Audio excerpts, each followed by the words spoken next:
Imagine it is March 14th, 1923. You're a 32-year-old postal worker living in Berlin, Germany. You wake up at 6 in the morning in a small but decent apartment in the Kreuzberg district. You have a wife, a 3-year-old daughter, and a fixed-rate mortgage on a modest row house you purchased 2 years ago. Your monthly payment is set at 360 marks. That number is written into your loan contract. It will never change. You remember the day you signed those papers, how nervous you were, how the banker shook your hand and told you it was the biggest financial commitment of your life. Every month, you scrape together that 360 marks and walk it to the bank. It is tight, but manageable. You earn about 4,000 marks per month. Life is not easy, but it is predictable. You have a routine. You trust the system. If you have ever wondered why some people walk out of financial disasters richer than they walked in while everyone around them loses, everything, stay with me. What you're about to hear is not a theory. It is a pattern. It has happened before. And it always ends the same way. The people holding the right kind of debt at the right time watch their obligations melt away like ice in July, while the people holding cash and savings watch their entire lives evaporate. And if you find value in this kind of historical clarity, subscribing takes 2 seconds. It keeps you ahead of what most people never see coming. Now back to Berlin. By the summer of 1923, something unthinkable begins to happen. The prices at the bakery start changing. Not once a month, not once a week, every single day. A loaf of bread that cost 250 marks in January costs 300,000 marks by July. By September, it costs over $1 million. Your salary is going up too, but it is chasing a train that keeps accelerating. Your employer starts paying you twice a day because by the afternoon, the money you earned in the morning has already lost half its value. People carry cash in wheelbarrows. They wallpaper their homes with banknotes because it is literally cheaper than buying actual wallpaper. This is hyperinflation, which means prices rising so fast that money becomes worthless faster than you can spend it. And here is the strange, almost impossible to believe part of this story. Your mortgage payment is still 360 marks. That number was locked in, fixed, written in ink on a contract signed in 1921. By November 1923, the exchange rate reaches 4.2 trillion marks to a single American dollar. Your entire remaining mortgage balance could now be paid off with the price of a single postage stamp, one stamp. That is all it takes to erase years of debt. This is what happens to fixed-rate mortgages during hyperinflation. And this video is about why it happens, who it helps, who it destroys, and why the pattern has repeated across 6 countries over the last 100 years. Before we go further, there is something important to understand. A fixed-rate mortgage is a loan where the interest rate and the monthly payment amount never change for the entire life of the loan. You borrow a specific number of dollars or marks or pesos, and you agree to pay back that exact amount plus interest over 20 or 30 years. The key word here is nominal, which just means the face value of the numbers. Your loan is written in nominal terms. You owe $100,000, not $100,000 worth of purchasing power, not $100,000 adjusted for inflation, just the number, 100,000. Now here is the secret key that unlocks everything in this video. Inflation is a force that shrinks the real value of fixed amounts of money over time. Think of it like an invisible tax that makes every dollar in your pocket a little bit lighter every year. In normal times, inflation runs at maybe 2 or 3% per year. You barely notice. But during hyperinflation, this invisible force becomes a hurricane. It does not just nibble at your money, it devours it. And here's the part most people miss. That same hurricane that destroys savers is the exact same force that rescues debtors. If you owe a fixed number of currency units and each of those units is becoming worth less and less every day, then the real weight of your debt is shrinking. Imagine you owe someone a bucket of water, but every day the bucket gets a little smaller. After a year, you owe them a thimble. The number on the contract still says 1 bucket, but the bucket has been redefined by the collapsing currency. That is the mechanism. That is the engine running beneath every story you are about to hear. The mortgage stays the same. The money changes, and the borrower walks free. This brings us directly to the first major case study, and it is the most dramatic example in modern history. Germany, 1919 to 1923. After World War I, Germany was crushed under the weight of war reparations, which were payments the victorious countries demanded as compensation for the damage caused by the war. The Treaty of Versailles required Germany to pay 132 billion gold marks. The German government, unable to raise this money through taxes or borrowing from other countries, turned to the only tool it had left. It printed money. The central bank, the Reichsbank, began creating new marks at an astonishing rate. In 1919, there were about 50 billion marks in circulation. By November 1923, there were over 400 quintillion. That is 400 followed by 18 zeros. The result was the most famous episode of hyperinflation in history. At its peak, prices were doubling every 3.7 days. Now consider what this meant for anyone with a fixed-rate mortgage taken out before the inflation began. A middle-class family that had borrowed 20,000 marks in 1918 to buy a small home, a sum that represented perhaps 5 years of income at the time, could pay off their entire remaining balance by 1923 for less than the cost of a newspaper. The debt simply melted away. Karl Elster, an economist writing at the time, noted that the entire domestic mortgage debt of Germany was effectively wiped out. Farmers who had taken out loans to buy land suddenly owned their properties free and clear. Small landlords who had borrowed to build apartment buildings now held valuable real estate with no debt attached. But here is the painful flip side. The people who had lent the money, the savers, the retirees, the pensioners who had invested their life savings into mortgage bonds and government bonds, they were annihilated. A widow living in Hamburg who had saved 30,000 marks over 40 years of frugal living, enough to live comfortably for the rest of her life, found that her entire savings could not buy a single meal. The borrowers won. The lenders lost. The mortgage contract did not change. The world around it did. Here is something I want you to think about before we go further. If you had a 30-year fixed-rate mortgage right now and your country suddenly experienced severe inflation, not hyperinflation, just high inflation of 20 or 30% per year for a decade, what do you think would happen to the real cost of your monthly payment over those 10 years? Now, drop your answer in the comments. Seriously. Because what I am about to show you next is the part of this story that most people never hear. And it changes everything. This leads to the second part of this story, and it takes us across the Atlantic to a country that has experienced hyperinflation not once, not twice, but multiple times in living memory. Argentina. In 1989, Argentina entered one of the most severe hyperinflationary spirals in Latin American history. Annual inflation that year reached approximately 3,000%. By early 1990, it peaked at an annualized rate of over 20,000%. The roots were familiar.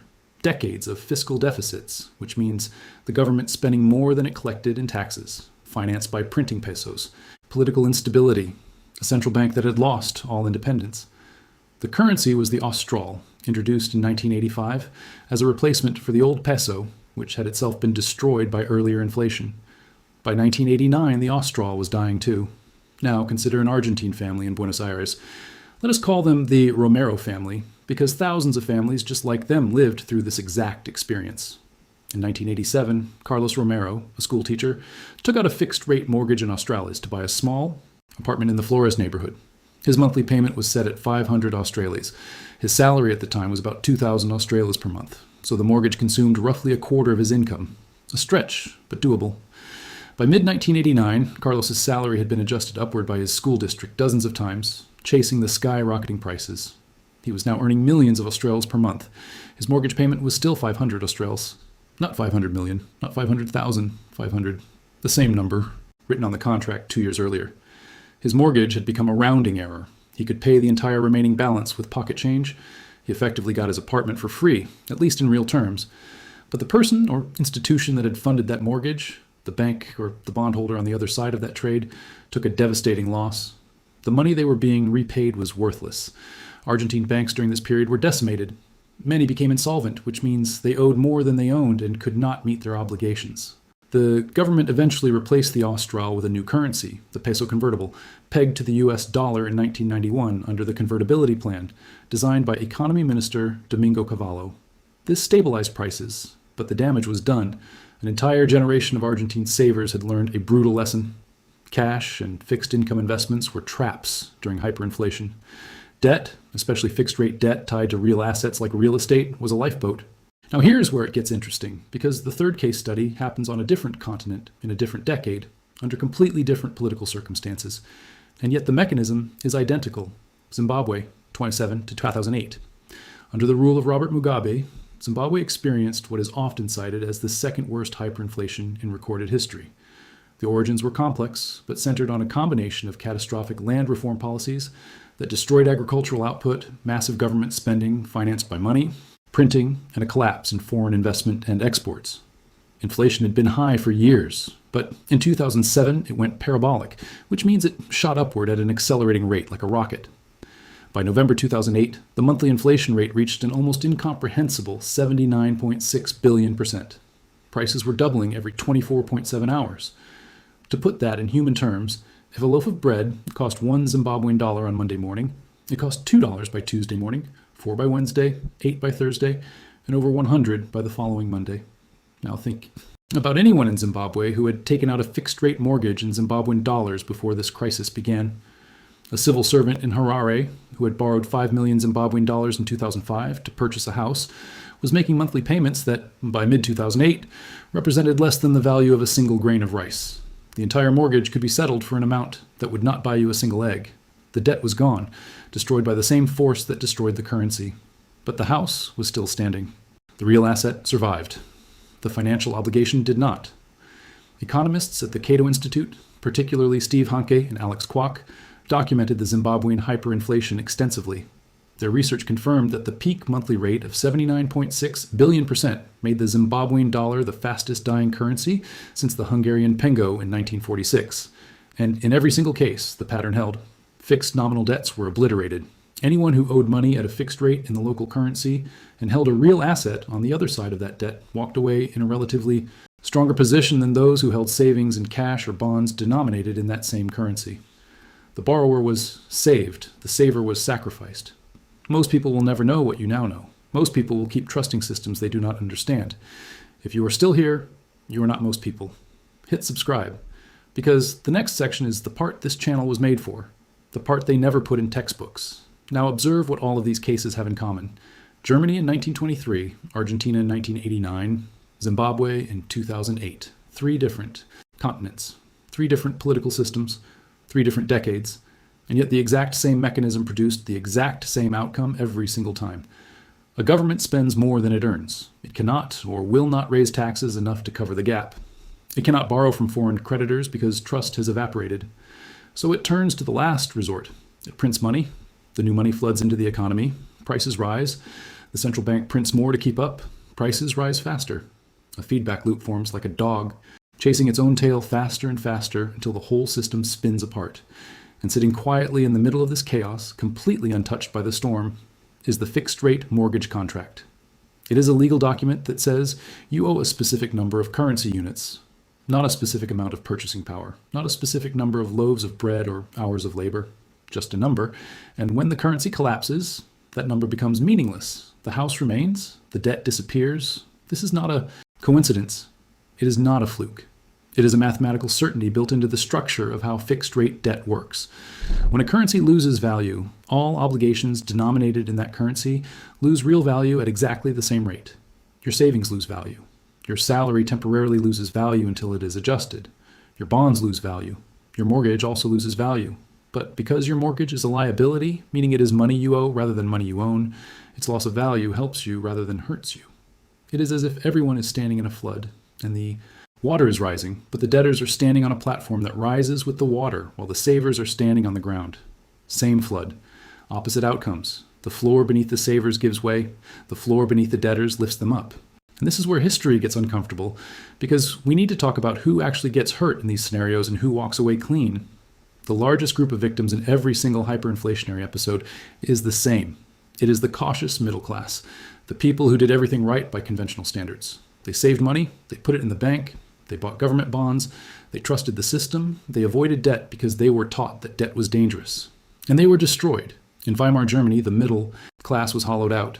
Professors, doctors, retired military officers, civil servants, all people who had accumulated savings over lifetimes of disciplined work, found themselves destitute.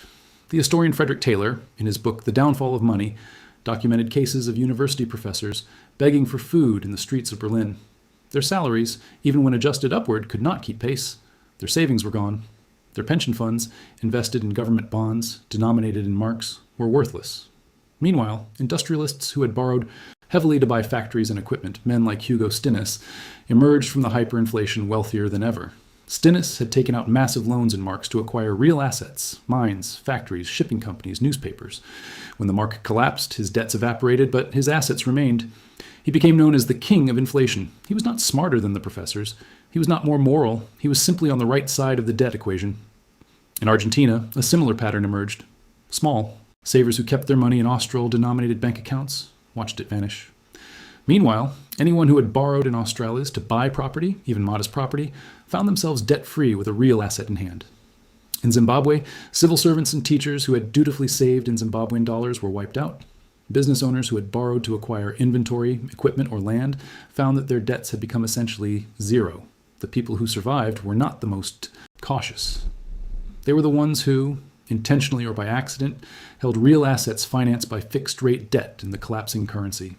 Pensioners were hit the hardest. Their retirement income was fixed or slow to adjust. Their savings were in exactly the wrong instruments. They could not pivot. They could not adapt. They were locked into a system that was melting around them. The elderly in Weimar Germany suffered terribly. The elderly in Zimbabwe suffered terribly. The elderly in Argentina suffered terribly. The pattern is merciless. And it is not random. It is structural. The question is not whether this pattern will repeat. History has already answered that. The only question is whether you will see it before it sees you. If this channel helps you think differently about the world you live in, subscribe. It costs nothing, and it might change everything. Now let us talk about what the survivors did. And I want to be very clear here. This is not financial advice. This is historical observation. I am describing what happened in the past, not telling you what to do in the future. Every situation is different, and what worked in Weimar Germany or Argentina may not apply to your circumstances. With that said, the historical record shows that those who came through hyperinflationary periods in a relatively stronger position largely shared three characteristics. First, they held real assets. Real assets are things you can touch, things with intrinsic usefulness. Land, housing, productive equipment, commodities, which are raw materials like grain, metals, or fuel. These assets tend to hold their value or even rise in nominal price during inflation because their usefulness does not depend on any particular currency. A house is still a house, whether the currency is marks, Australies, or Zimbabwean dollars. A farm still produces food. A factory still makes goods. The currency can collapse, but the asset remains. Second, they had fixed-rate debt denominated in the collapsing currency. This is the key mechanism of this entire video. If you owe a fixed number of units of a dying currency, your debt dies with the currency. Not all debt helped, however. Variable rate debt, where the interest rate adjusts with market conditions, provided no protection because the rate would skyrocket along with inflation. It was specifically fixed-rate debt that acted as a shield, or more accurately, as an accelerant that worked in the borrower's favor.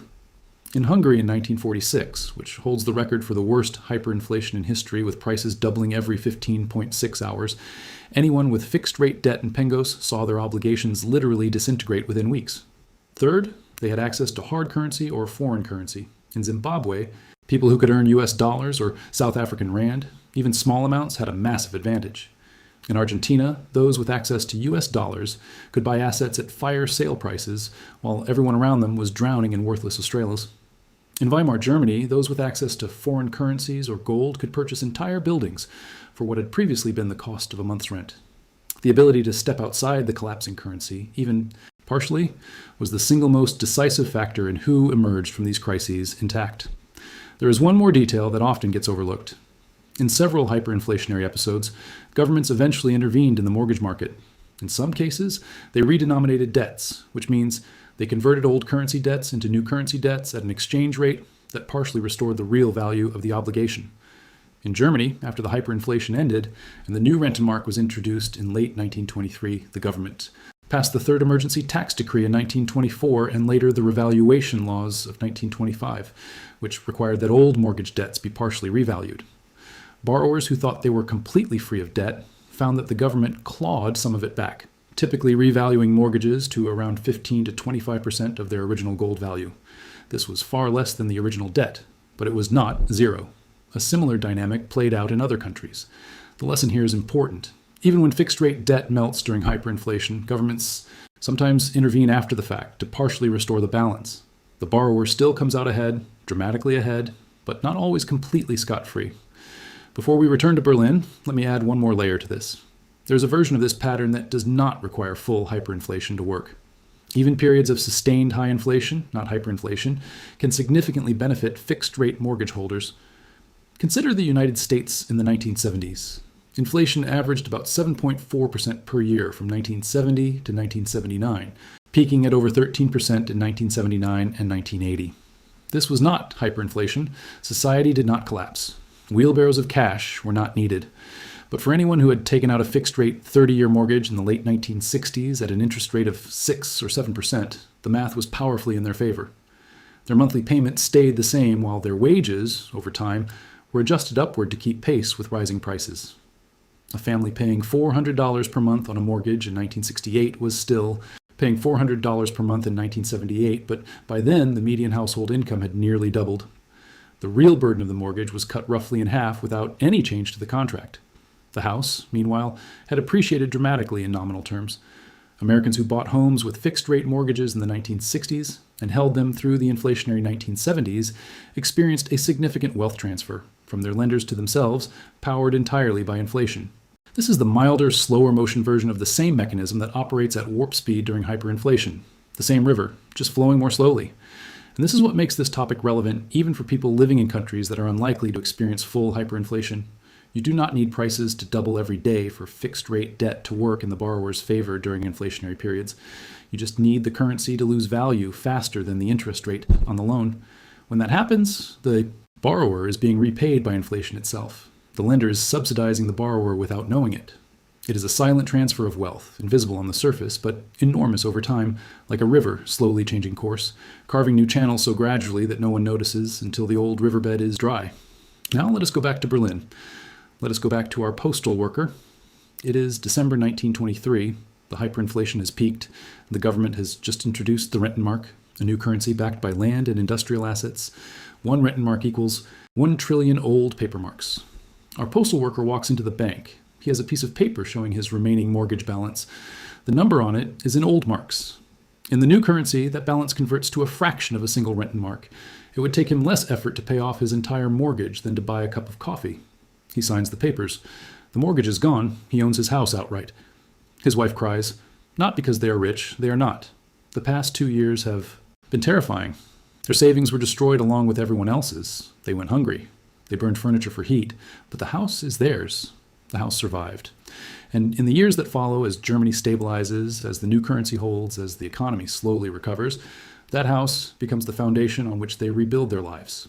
It is the one thing the hyperinflation could not take from them, because it was a real asset, and the debt attached to it was written in a currency that no longer exists. He did not plan for hyperinflation. He did not see it coming. Nobody handed him a strategy. He just happened to be on the right side of a mechanism he did not understand. A mechanism that has repeated in country after country, decade after decade, with the same merciless mathematical precision. The currency dies. The debt dies with it. The asset survives. The saver pays the price. The borrower inherits the remains. The lesson of history is not that hyperinflation is good. It is catastrophic. It destroys societies. It wipes out lifetimes of work. It tears families apart and breeds political extremism. The lesson is that within that catastrophe, the outcomes are not random. They follow a pattern. And understanding that pattern, even if you never experience hyperinflation yourself, changes how you see debt, money, savings, and risk. It changes how you understand the invisible architecture of the financial system you live inside every day. This is historical and educational analysis. It is not financial advice. Every individual situation is different.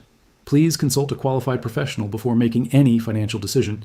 The past does not guarantee the future, and what happened in Weimar Germany or Argentina or Zimbabwe may unfold very differently in other contexts. But the mechanism itself, the mathematical relationship between fixed debt, real assets, and a declining currency that is not a theory.